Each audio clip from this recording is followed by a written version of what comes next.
तो छोड़ दी मैंने, फिर वो भाजपा। आज मैं कांग्रेस के पट्टा डाल के घूम रहा हूँ। विकास की गंगा कौन बहा रहा है? कमलनाथ, जिसने शिक्षा एजुकेशन की तरफ ध्यान दिया पहली बार। क्या शेर पाला है मोदी जैसा, तो खर्चे तो महंगे होंगे। अब जिनको दहेज में गाड़ियाँ मिली हैं तो उनकी बात अलग है। अभी तो मेरे भाजपा के नेताओं को विकास होता रहा, हम झंडे उठाते रहे, भाजपा के नेताओं को विकास होता रहा। 200 रुपये की अगर 200 की पेट्रोल होगी तो भी चलाएं गाड़ी, और जिनको दहेज में मिल रही है उनको समस्या ज़्यादा हो रही है। अगर आपने दोबारा मुझे मौका दिया तो बरसात जब होगी तो लोगों की पूरी ग्वालियर में एक बूम आएगी कि भैया घरों में पानी भरा है, पानी निकाला जाए। अगर उसको स्वर्ण रेखा और सुंदर नदी बनाया तो बीजेपी कार्यकाल में बनाया। सिर्फ भाजपा के नेताओं का सौंदर्यीकरण हुआ है, भाजपा के नेताओं का विकास हुआ है। पहली बार भाजपा का नारा था 200 पार, तब गवर्नमेंट चली गई थी। इस बार अमित शाह जी स्वयं आगे 50 सीटें कम करके बोले 150 से ज्यादा मत बताना, 50 सीटें वही चली गई। अच्छा, उन्होंने कम किया है? कम किया 50 सीटें, तो हमारे पास आ गई 50 सीटें। हाँ, घोटालों की बात ठीक है। अब शिवराज सिंह चौहान ने घोटाले किया इतना, जब बीपी चढ़ रहे हैं वो। पहले सेना काम नहीं करती थी। नहीं, सेना काम करती थी लेकिन आदेश लेना पड़ता था। कांग्रेस पीरियड में आदेश लेना पड़ता था। जब तक आदेश लेते थे वो भून करके और सरों में कील ठोक ठोक करके भी आदेश ही लेना पड़ता है जो सेना प्रमुख होते हैं। आदेश नहीं, कोई आदेश नहीं।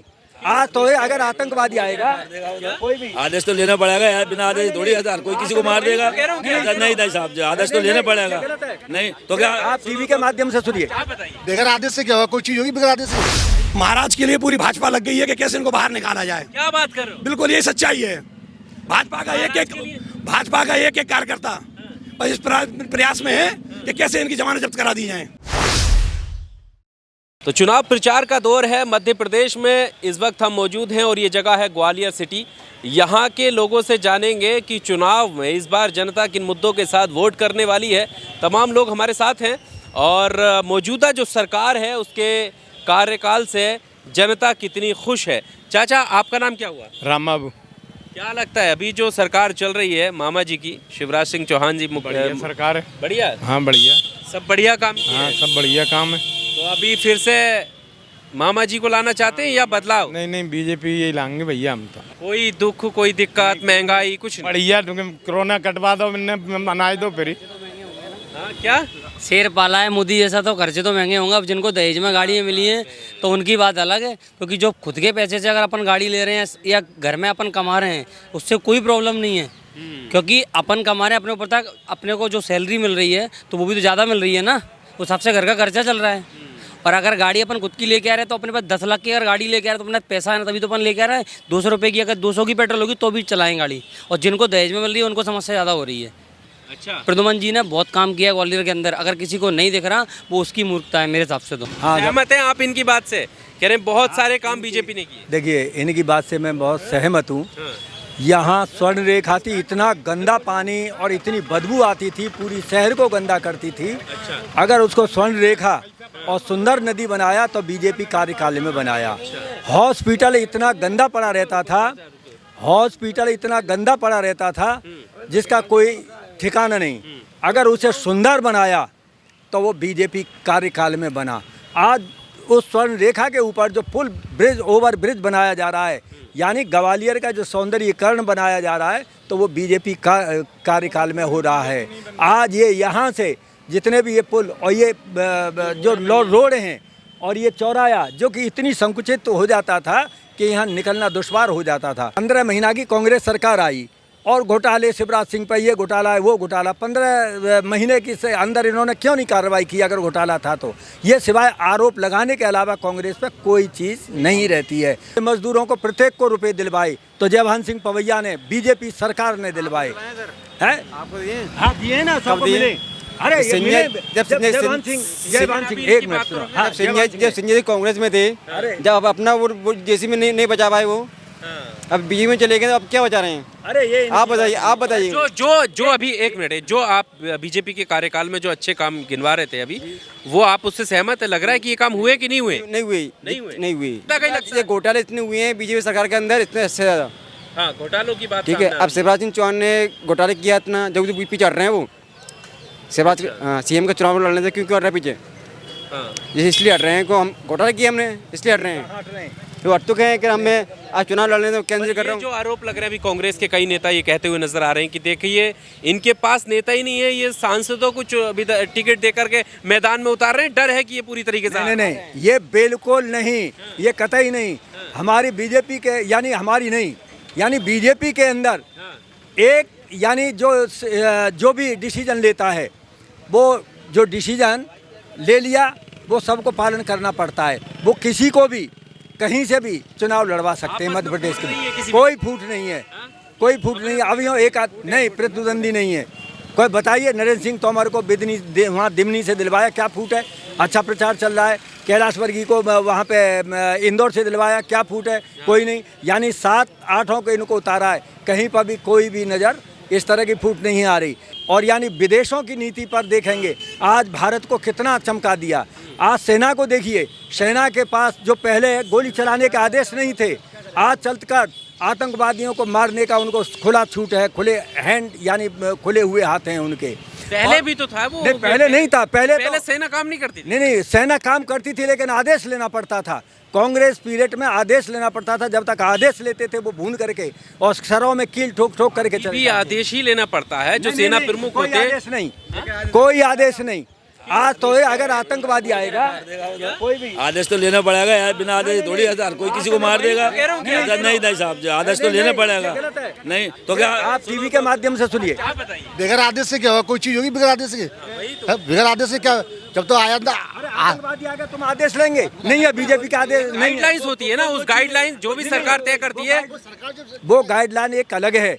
अगर आतंकवादी आपके पास आ गया और आप आदेश लोगे, जब तक तुम्हें मार के चला जाएगा तो वो कोई नहीं। हमें अपनी सुरक्षा के लिए, अपने देश के लिए। पहले ऐसा नहीं था कि आतंकवादी देख के पहले क्या? अरे नहीं था। पहले कांग्रेस कार्यकाल में जब तक आदेश नहीं मिलता था हम एक कारतूस खत्म नहीं कर सकते थे, और आज हम हजारों कर सकते हैं, कितने भी कर सकते हैं। हाँ, देश की सुरक्षा के लिए कर सकते हैं। ये से थोड़े के फायरिंग या गलत तरीके से चलाएं। आतंकवादी हैं, 4 हैं, 6 हैं, जितने भी है, 10 है, 20 हैं, हम अपने आप से। सेना अपनी जगह ठीक है, राजनीति अपनी जगह है, सेना अपनी जगह है, उसको छोड़ दिए। सेना हमारी बेहतर है, बेहतर काम करती है। मेरा सवाल ये था कि अभी जो जैसे इन्होंने काम गिनवाए, बहुत सारे अच्छे काम बीजेपी ने किए हैं, आपको लगता है कि मौजूदा जो सरकार है वो बेहतर है, अच्छे काम किए हैं मामा जी की सरकार में? मामा की सरकार ने अच्छे काम किया, कौन ने क्या रह के गलत काम किया और करते आ रहे हैं। माहौल भारतीय जनता पार्टी आ रही है, क्लियर क्लियर। ये 200 प्लस का नारा कांग्रेस दे रही है। कांग्रेस पार्टी है, विपक्ष में है, तो विपक्ष वालों को कुछ तो बोलना ही पड़ेगा ना। अच्छा तो कह रहे रुको थोड़ा इधर आ जाओ। गाड़ी फिर 4 में लगे हुए हैं शायद। हाँ, कैसा माहौल है? शानदार माहौल है, शानदार माहौल है। क्या लग रहा है कि कितनी सीटें लेकर आ रही है आपकी? 150 से ऊपर आ रही है। 150 से ऊपर? मैं नहीं कह रहा हूँ, भाजपा कह रही है। अच्छा, भाजपा कह रही है। भाजपा वाले तो कह रहे हैं हम 200 प्लस ला रहे हैं। बता रहा हूँ मैं, पहली बार भाजपा का नारा था 200 पार, तब गवर्नमेंट चली गई थी। इस बार अमित शाह जी स्वयं आके 50 सीटें कम करके बोले 150 से ज्यादा मत बताना, 50 सीटें वही चली गई। अच्छा, उन्होंने कम किया है? कम किया 50 सीटें, तो हमारे पास आ गई 50 सीटें, तो हमारी 170 हटा दो, 150 से ऊपर हम हो गए। हम नहीं कह रहे, भाजपा कह रही है। क्या बात कर रहे हो? भाजपा कह रही है, मैं बार बार कह रहा हूँ आपसे। वो कह रहे हैं कि कोई सामने है ही नहीं, और हम ये कह रहे हैं कि हमारे सामने कोई है ही नहीं।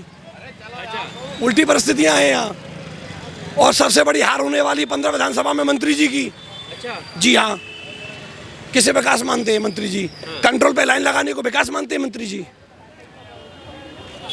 महिलाओं की चौका बर्तन की किताब बनवा के कंट्रोल पे लाइन लगा के उसको विकास कहते हैं? विकास किसको कहना चाहते हैं आप? विकास की परिभाषा क्या है मैं बता रहा हूँ। विकास की परिभाषा बता रहा हूँ मैं। जब सरकारी स्कूलों में प्राइवेट जैसी सुविधाएं लोगों को मिलने लगे, उसको हम विकास कहते हैं। ठीक है, स्वास्थ्य के क्षेत्र में जब प्राइवेट अस्पतालों जैसी सुविधाएं हमको सरकारी में मिलने लगे, उसको हम विकास कहते हैं। 5 साल में पहली बार ये पापड़ जैसी सड़कें डलवाने के लिए चुनाव के समय क्यों डलवाई जा रही हैं? ये 5 साल पहले डल सकता है ना, विकास है ना। धरातल में विकास कहाँ है बताएं मुझे आप। पर अगर अभी भी हो रहा है तो उसमें दिक्कत नहीं तो क्या? अगर अभी भी सड़कें पड़ रही हैं तो उसमें दिक्कत क्या है? तो वो सड़क के ऊपर सड़क डाल दी जा रही है। जो गरीब आदमी 1-1 रुपए जोड़ के अपना मकान बनाता है श्रीमान जी, आज रोड के ऊपर रोड डाल के उसके घरों में पानी भरने की व्यवस्था कर दी गई है। आज मैं बता रहा हूँ, मेरी इस बात को चिन्हित कर लें आप। अगर आपने दोबारा मुझे मौका दिया तो बरसात जब होगी तो लोगों की पूरी ग्वालियर में एक बूम आएगी कि भैया घरों में पानी भरा है, पानी निकाला जाए। सही कह रही है बात। बिल्कुल सही है, बिल्कुल सही है भैया। आप प्रमाण देना चाहता हूँ, प्रमाणिकता के साथ आप मेरे साथ चलें, मेरी गाड़ी पर बैठे, आप मोती मेरे से गार्डन से आ जाओ, मैं आपको रूबरू कराता हूँ। हम भौतिक सत्यापन कराएंगे, जो बात बोलेंगे। हमें गार्डन राय बोलते हैं, हम हिंदुस्तान में सिंगल नेम यूजर हैं, डबल नेम यूजर नहीं है हम। पर अभी एक साहब थे उन जिनसे मैं अभी बात कर रहा था, उन्होंने हॉस्पिटल, स्कूल, इन सब की बात की। सौंदर्यीकरण की बात की कि भाजपा ने सौंदर्यीकरण किया, इससे पहले कोई जानता ही नहीं था। मुझे सौंदर्यीकरण बताने कहाँ हुआ है? सिर्फ भाजपा के नेताओं का सौंदर्यीकरण हुआ है, भाजपा के नेताओं का विकास हुआ है। हकीकत है ये। मैं 30 साल से भाजपा में हूँ, तो कार्यकर्ता जला था जमीन पर और फट्टी उठा रहा था और झाड़ू लगा रहा था और नेताओं के विकास हो रहे थे। नेता स्कूटर पर था, वो फॉर्च्यूनर में घूम रहा है। हाँ, और कार्यकर्ता पल्सर पे था तो साइकिल पे आ गया गार्डन रहा है। तो छोड़ दी मैंने, पर वो भाजपा। आज मैं कांग्रेस के पट्टा डाल के घूम रहा हूँ कि विकास की गंगा कौन बहा रहा है? कमलनाथ, जिसने शिक्षा एजुकेशन की तरफ ध्यान दिया पहली बार। हर एक गरीब बच्चे को, चाहे वो अमीर हो गरीब हो, 500 रुपये पर मंथ है 1 क्लास से लेके 8 क्लास तक। 8 क्लास से लेके 10th क्लास तक 1000 रुपया है, 10th से 12th तक 1500 रुपये महीना। शिक्षा का स्तर सुधरेगा श्रीमान जी। मेरे जैसे परिवार, मेरे बच्चों का शिक्षा का स्तर सुधरेगा, मैं बच्चों को पढ़ा पाऊंगा मैं। अभी तो मेरे भाजपा के नेताओं का विकास होता रहा, हम झंडे उठाते रहे, भाजपा के नेताओं का विकास होता रहा। वो भाजपा का सबका साथ सबका विकास एक नारा है ना मोदी जी का, वही हर जगह प्रदेश में भी लागू होता है। हाँ बिल्कुल लागू हो रहा है, वो सिर्फ नेताओं पे लागू हो रहा है। हालांकि मोदी जी गलत नहीं बोल रहे हैं, वो हमेशा वो सही बोलते हैं बिल्कुल कि नेताओं का विकास हो रहा है, सबका नहीं हो रहा है। नहीं सब में नेताओं के साथ वालों का भी। वो तभी तो कह रहे हैं सबका साथ सबका विकास, तो नेता और नेता के साथ वालों का विकास। ये 15 विधानसभा की परिभाषा है। और अभी ग्वालियर को लेकर अभी बात हो रही थी कि महाराज जी जो है उधर चले गए, मतलब वो जो उन्होंने बीजेपी में गए हैं, और उसके बाद जो बहुत सारे लोग हैं वो असर पड़ेगा। और इस बार मेहनत उधर से हो रही है, तो क्या असर नहीं पड़ेगा? अब मैं आपको एक बात और बताना चाहता हूँ, महाराज के लिए पूरी भाजपा लग गई है कि कैसे इनको बाहर निकाला जाए। क्या बात कर रहे हो? बिल्कुल ये सच्चाई है। भाजपा का एक एक कार्यकर्ता बस इस प्रयास में है कि कैसे इनकी जमानत जब्त करा दी जाए। सिंधिया जी के प्रत्याशियों की जमानत जब्त कैसे होगी। बहुत शुक्रिया हमारे साथ बात करने के लिए। ग्वालियर सिटी में इस वक्त हम मौजूद हैं। मध्य प्रदेश की चुनावी यात्रा लगातार जारी है और यहाँ पर लोगों के जो मुद्दे हैं उनसे हम रूबरू हो रहे थे कि वजह क्या है, जनता किन मुद्दों के साथ वोट करने वाली है, लोगों का पूरा मानना क्या है वो आपके सामने है। आपको क्या लगता है, चुनाव अभी दूर है, किस तरफ किस करवट ये चुनाव जाने वाला है? कमेंट बॉक्स का सहारा लेकर अपनी राय जरूर दीजिएगा। शुक्रिया। Subscribe now and press the bell icon. Never miss an update.